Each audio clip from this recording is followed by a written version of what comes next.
Today, the latest weapons, coupled with the fighting skill of the American soldier, stand ready, on the alert all over the world to defend this country, you, the American people, against aggression. This is The Big Picture, an official television report to the nation from the United States Army. Now, to show you part of the big picture, here is Sergeant Stuart Queen. Many of our infantry outfits contain units which go back to the earliest days of American history. The 3rd Infantry Division, for instance, contains units which have distinguished themselves in all wars where American fighting men have defended their country.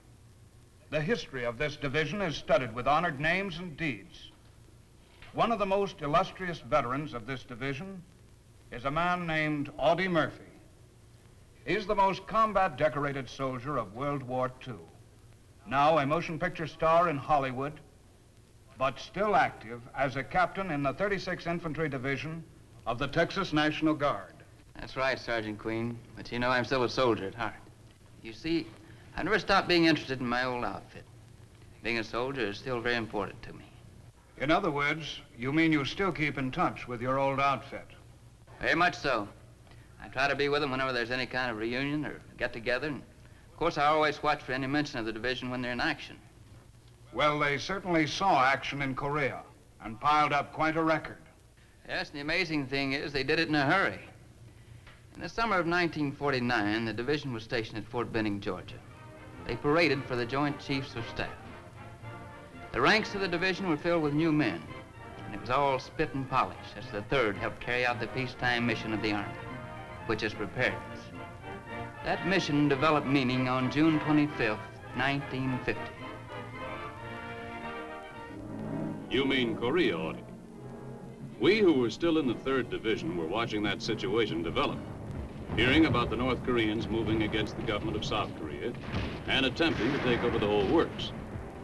They were trained and prodded by the communists and called themselves the People's Army of North Korea. But it sure seemed as though their enemy was the people themselves. South Korean troops put up a rather disorganized resistance to this aggression. Their small U.S.-equipped army had been surprised and bewildered by the vehemence of the North Korean attack. What began as a political argument was turned into a hot war. The United Nations intervened, and by November 1950, the 3rd Division was in Korea. We mobilized our men and equipment and moved up the east coast of the Korean Peninsula to engage the North Korean army on their right flank.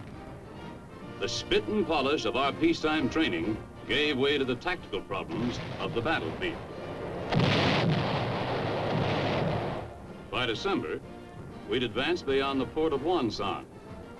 But it was here that we discovered that our real enemy was the Chinese communists, millions of them. With the entry of the Chinese forces into the conflict and the subsequent fallback of the United Nations troops, the 3rd Division assumed a defensive mission in the Hamhung, Hungnam area, trading time for space. We took up positions to cover the withdrawal of 2 other divisions into the Hungnam perimeter, holding on to the beachhead until all the remaining units and equipment of the 10th U.S. Corps had been evacuated. Our artillery stood off the advancing communists while the troops were loading aboard landing craft and pushing out to waiting transports.